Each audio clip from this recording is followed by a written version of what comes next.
यासाठी सखोला संमोहित करावंच लागल. तुमच्या या अघोरी शक्तीचा परिणाम माझ्यावर कसा? नागोजीच्या अघोरी शक्तीचा परिणाम होणार का सखूवर?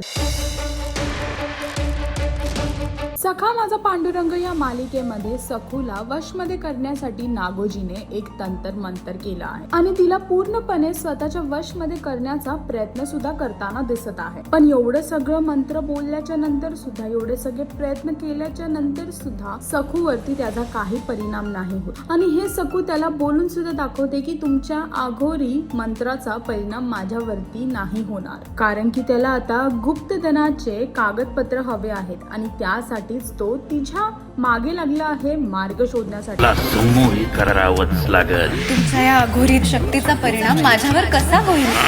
सूर्यास्तापूर्वी गुप्तधनाचे कागद नाही मिळाले आणि जर ते कागद नाही भेटले गुप्तधनाचे, तर मग तो तिचं कपाळाचं कुंकू पुसेल, म्हणजेच दिगूच्या जीवाला धोका आहे आणि त्यासाठीच आता जर तिला दिगूचा जीव वाचवायचा आहे तर तिला त्याच्या सामोरी जावंच लागणार. आता बघायचं हे आहे की कशा प्रकारे सखू दिगूचा जीव वाचवेल नागोजीच्या तावड्यातून. हे पाहण्यासाठी तुम्हाला सखा माझा पांडुरंग ही मालिका पाहावी लागेल आणि अजून अशी लेटेस्ट अपडेट जाणून घेण्यासाठी टेलीचक्र रिजनलला सबस्क्राईब करायला विसरू नका.